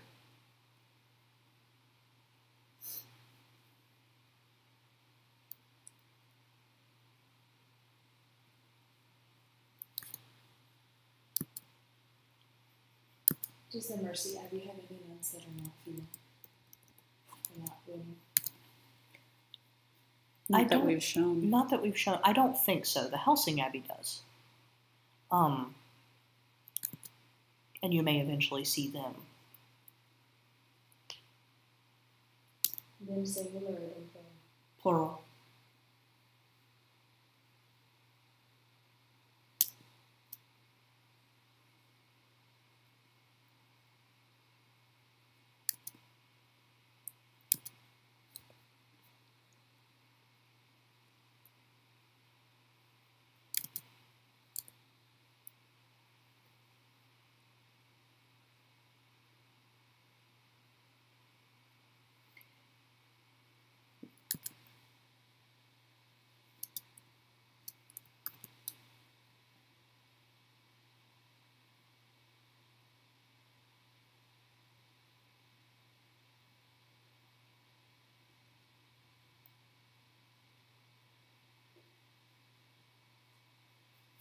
Matt is describing his excellent Halloween house.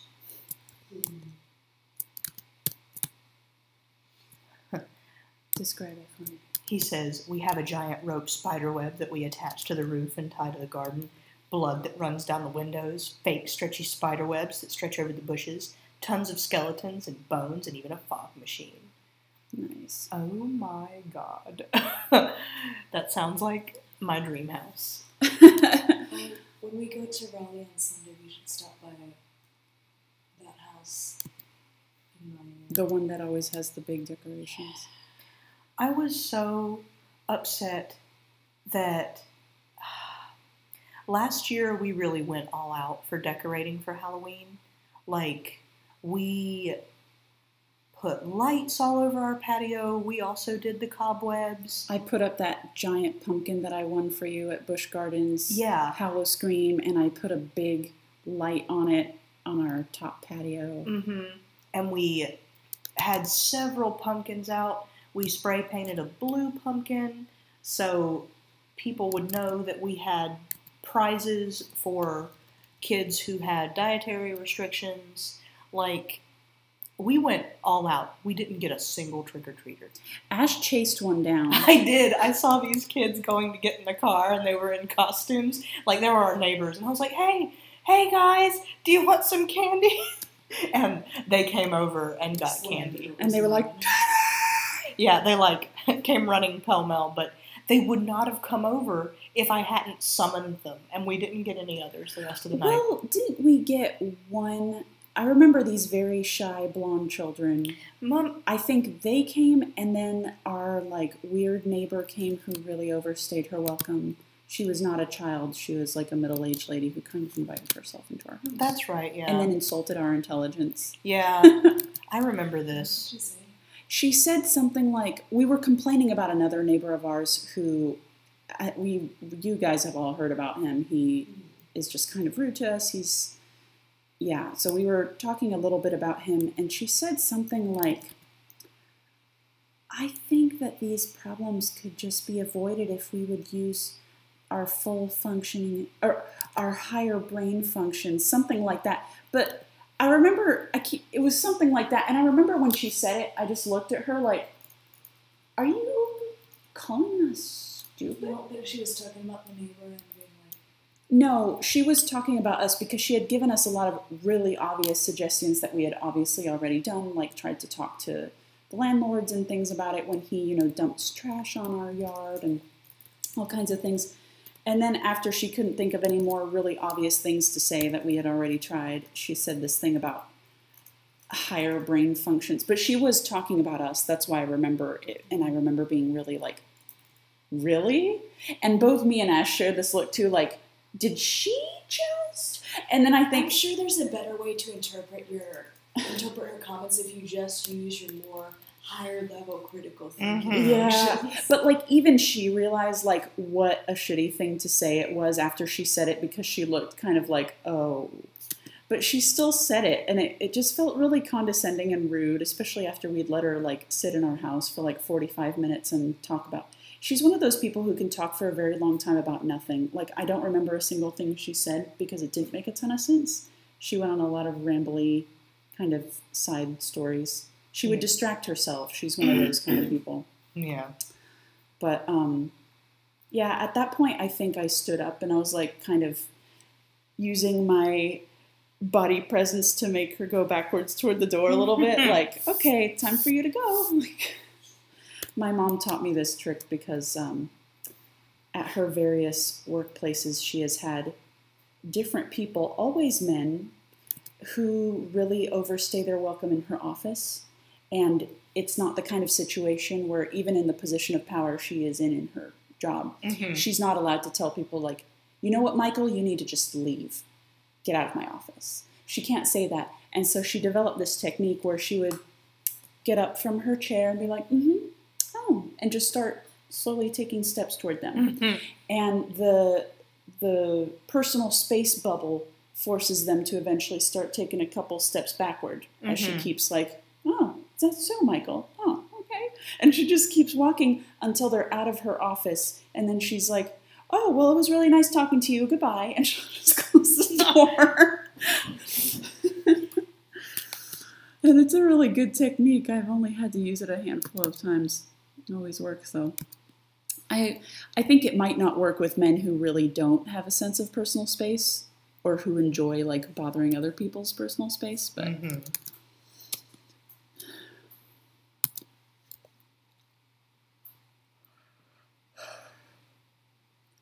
That also reminds me of this experiment that my uncle did.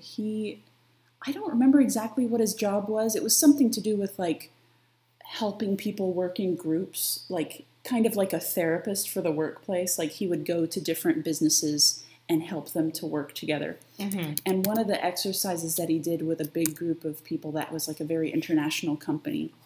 So there were people from like Japan and South America and the US and stuff all in one room.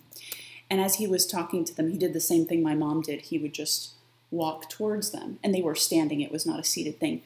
And it was interesting to see how the different nationalities of people stepped back at the same time. Mm-hmm. And he then used it as an example to talk about how personal space is very different in different cultures. Mm-hmm. Like the Asian people had their backs like flat against the wall. And the South American people were like, he could walk right up to their face and they'd be like, oh, yeah, yeah. And it wasn't weird to them to have somebody like basically talking right up their nose. I thought that was cool.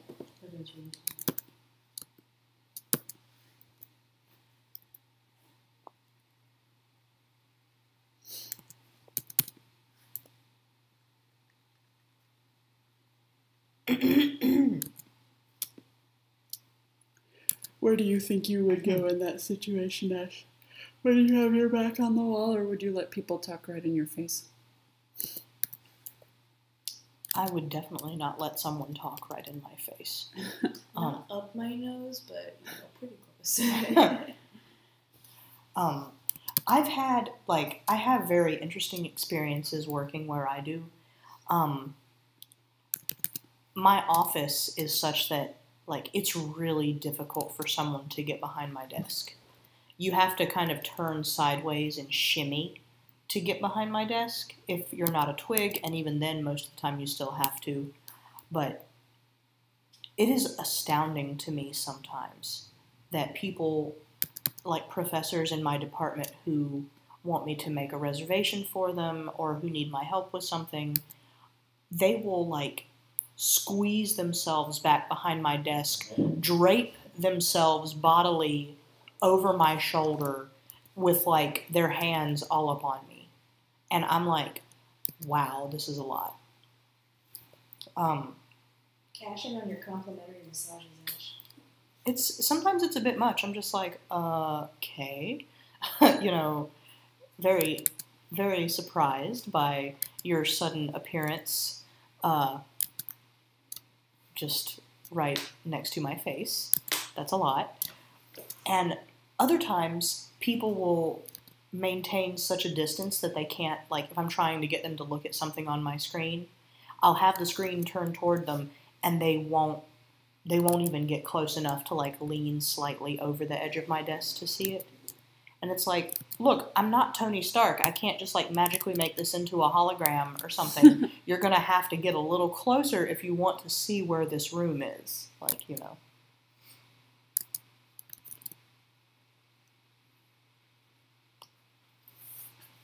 It doesn't usually bother me that much when someone gets all up on me behind my desk, because most of the time these people aren't doing it to make me uncomfortable. Like, they're doing it because they're so used to doing it where they come from. And it's like, most of the time I don't really mind. The only time I've really minded was when someone got all up in my business and knocked my lunch off my desk in their enthusiasm to share my personal space. Mm-hmm. And that was frustrating.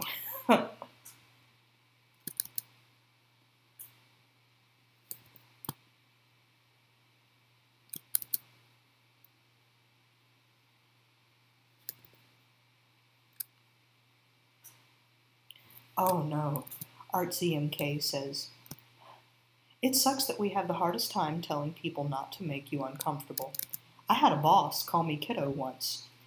He calls the women of a certain age kiddo, and I asked him not to, since we were colleagues, and he got so butthurt. Oh, Jesus.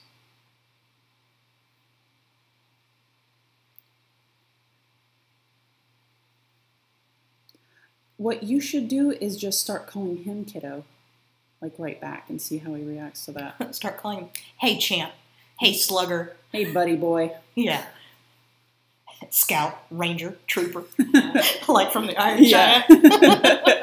A montage of you saying all this to your boss as you lean your head out the door. Hey there, scout. Hey, trooper. What's happening, ranger?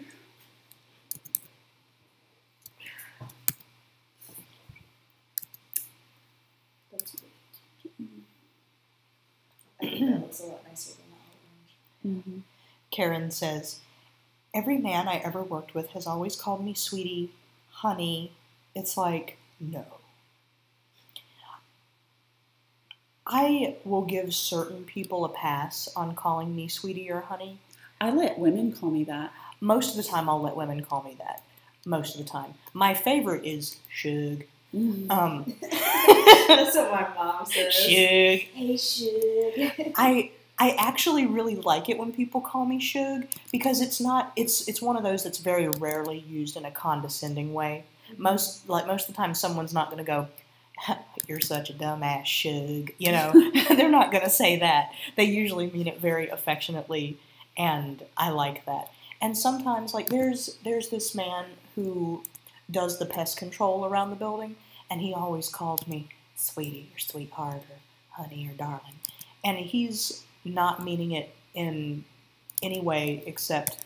Oh my God, tell them about the person that you bought your car from. Oh, and how I will. it got its name. I will. But, like, he doesn't mean it in any way except, that's just a nice young lady, you know? And he is very fond of me, and I like him a lot. Also, he is older than God, and I wonder why he is still working. He keeps telling me that he does it just because he really likes it. But he looks like someone who may at any moment drop into the grave. So I'm just like, every time I see him, I have to sign these little pieces of paper, and I always get up and go around from behind my desk and go meet him so he doesn't have to cross my whole office. Aww. I'm like, no. Tell them about. Right. Elena wants me to tell the story of my car. So, at one point, I went to go buy a car with my dad. We were buying this car from an older gentleman, and we drove to the place, looked at the car, test drove the car, really liked it, haggled, settled on a price, you know, the whole shebang. I, decide to buy this man's car. And as I am getting the keys from him permanently and about to get in the car to leave, this old man who is selling me this car, now keep in mind, y'all, he has been so nice during this entire process. Just the sweetest man ever, okay? He looks me dead in the face and says, with no trace of malice or ill intent, well, I hope you enjoy it, sugar tits. And my father and I just looked at this man like, are you kidding? Like, sugar tits. He called me sugar tits. And you could tell he thought that it was the biggest compliment. Jesus. He didn't have, like, any kind of look of lechery about him. And I felt my mouth just, like, fall open. And my dad, who would have normally, like, thrown himself in a rage at this man, he was trying very hard not to, like, shit himself laughing. And I just said, thank you very much, I sure will. And I got in the car and drove away. But after that, my car was named Sugar Tits. What was your next car named, Ash? Sugar Booty. Good one. That was my contribution. Our new car has a much tamer name because Ash won't let us get Teat as our No. Sugar Teats. God. as our license plate, Even even though though it's it really fits. pushing for teat. It fits and it's not taken. I hate it. I will. Teat. No. You hate teat. No. You hate teat. I will not let this happen. What if you had gotten hello? Unfortunately, I don't think that'll fit. Yeah, it's 5 letters, and only 4 will fit. But you also have to have the with the dashes at the front, so that's a couple extras. What? H-H-. Hey, Sarah, why don't you get that on your Lexus? There you I'd be all go. for it. Yeah, go for it. Hello.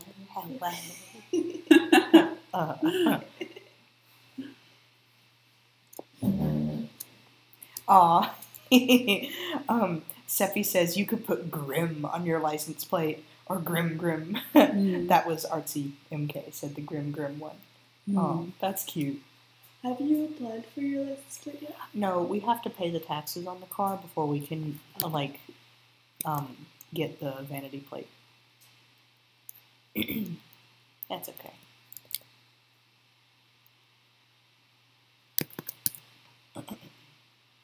I just don't want people to see the name Grim on the back of our car and think we're edgelords. You know? Aren't you? No. Only me. If we get this particular vanity plate, we're only allowed to have 4 letters on the license. So teat would be perfect. We are not putting that on our car, I Sarah. know it. Put that on your Lexus. I would. What do you think your parents would say? Like, come on. I still think that Sarah could convince them that it's an acronym for something. No. I really couldn't. At one point, I was borrowing my aunt's bike for a long period of time and riding it around, and she gave me a lock to go with it that was like a letter lock that she could customize, and I made the lock code tits. And thankfully, I remember to change it back to like the original bike that it was. But yeah, it's a good one. Aw. Artsy MK says, I'll be stateside this Monday, and I have a Korea gift box for y'all. Ash, I know you're allergic to strawberries and something else. Is there anything you 3 are allergic to? I'm good. I will eat anything. I can't eat strawberries, as you know, or cherries. I'm allergic to both of those. I'm also mildly allergic to pineapple and blueberry and pretty much any berry, but the ones that I really can't have are cherry and strawberry. And I know a cherry's not a berry. I know. So many people tell me that. Allergies don't discriminate. Yeah. Like, so many people will be like, you know a cherry's not a berry. And I'm like, it still kills me, okay? Say that to Sherry Berry. Sherry Berry is famous around here. She is famous. Her name is in every elevator because she is North Carolina's elevator inspector. I think recently she retired. Yeah. Yeah, she did. And I think it's actually probably for a good thing because I was reading like... Don't tell me she's horrible. well, no, it's not so much that as she did a really crappy job and her priority was getting her face and name in every elevator rather than actually like doing her job. Well, I mean, everyone It respected worked, her though. for her cute face and name. Can in you all the blame her elevators. when your name is Sherry Berry? And when Like, yours you gotta smiles so share cute to that with match. the world. Go home.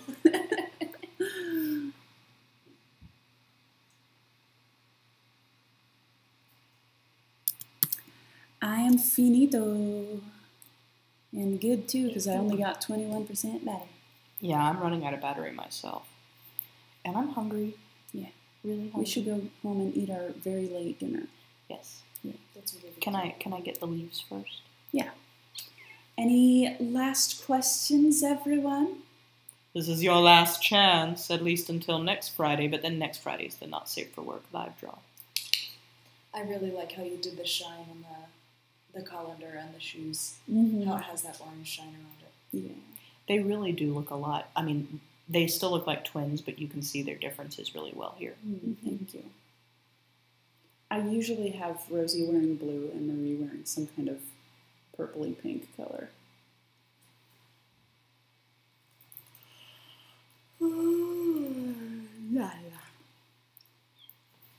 Budgie asks, Elena, Was Halloween ever like a weird culture shock for you or your family, since it's only really an American thing? Oh no, like in my lifetime, it's become really well known and vaguely celebrated in every country that I've lived in. Like in Europe, they pseudo celebrate Halloween. I don't think that you really do trick or treating, but basically people will wear a half-ass costume and get drunk, and they call that Halloween. They use that as an excuse. They treat it like any other, holiday.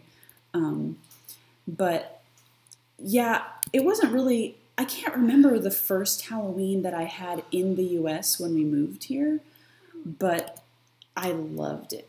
And it wasn't like a scary culture shock. And of course, my parents knew about it because they had lived in the US before, and my mom is American.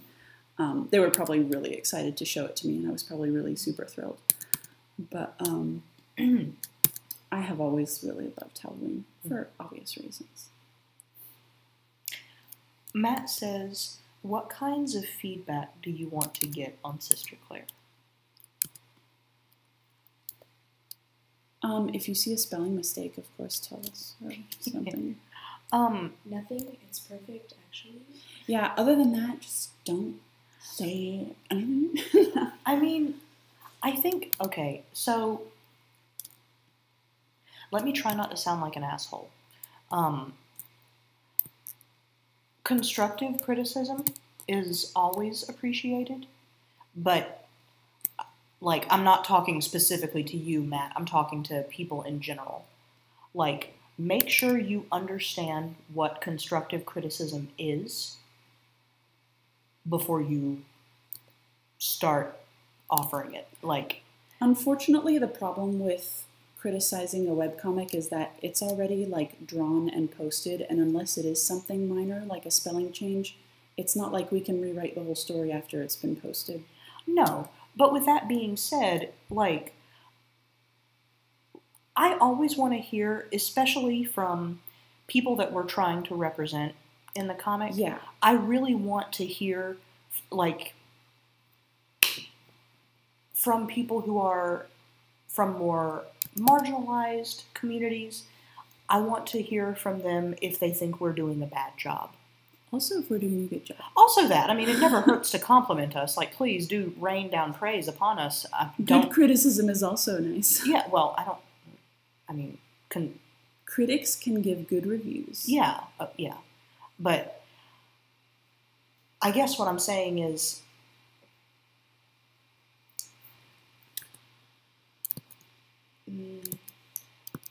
stop adding another letter. No, it's good. Oh, what have I done here, though?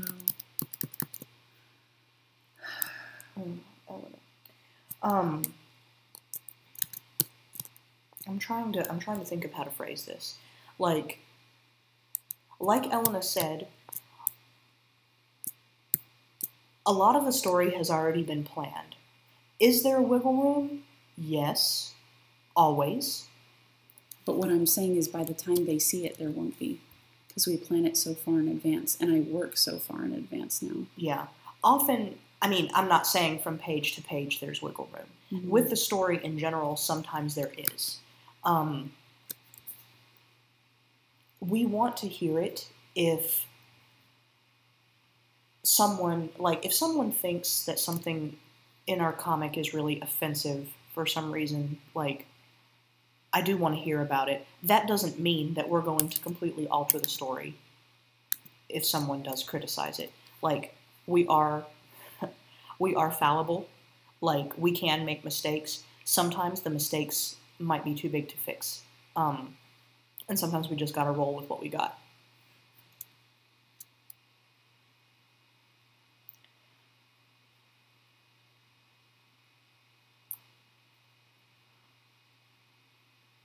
I think something that I really want, what I would really like, rather, something that I would really like people to consider when they read this story is that a lot of people here do pledge to Patreon, and we are endlessly grateful for that, for the support that we receive. Just as many people don't pledge anything. They read the comic for free. And I cannot begin to tell you sometimes, y'all, how devastating it is for, Elena to have worked on something for hours upon hours, and people look at it for 2 seconds and then leave some really negative, thoughtless comment, or harass others in the comments for no real reason beyond they just like to be negative and find one little thing to complain about. You know, it's a lot. Sometimes I know for Elena it's really disheartening when she works for hours and hours and hours on something and all like 20 people in the comments want to talk about is the one microscopic area she forgot to shade. Mm-hmm. Like, especially if it's already been mentioned like 12 times, like you probably don't need to say that again. Like, yeah. I've noticed. Yeah. And like, before you comment on the story with something like that, think about if you had presented some big effort to someone, would that be something you wanted them to say to you? No, you want them to tell, you how interested they are in a certain thing or something that they like about it, not every single flaw and mistake that's in it. Like, sometimes it's a bit much.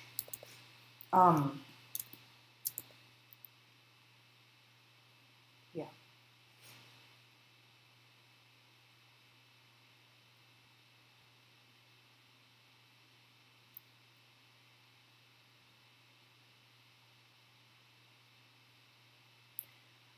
And there's one more thing I'll say. Sometimes people in the comments love to get all up in arms about how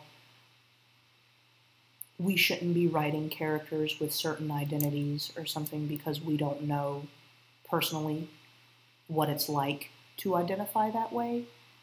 And I would really strongly caution readers against assuming things like that. There have been people in the comments who have flat out said,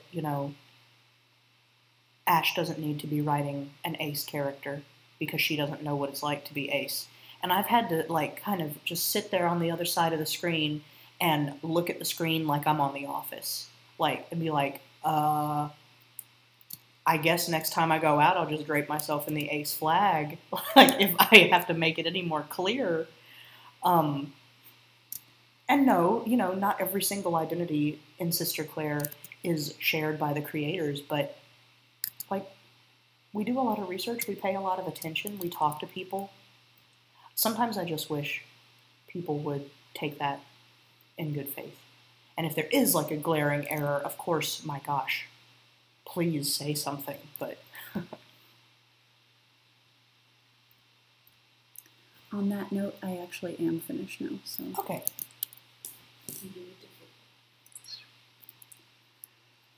This will be posted very soon on Patreon. Thank you for coming, everybody. It was really nice to catch up with everyone. And if you pledge to our Not Safe for Work tier, we will see you on what day? Next Friday. Next Friday. I think it's next Friday. It ought to be. So, this isn't going to matter for the YouTube recordings. It only matters for those of you who are here and who like Anulti bits. Exactly. So hopefully we'll see you then. Yeah. Good night. Good night. Good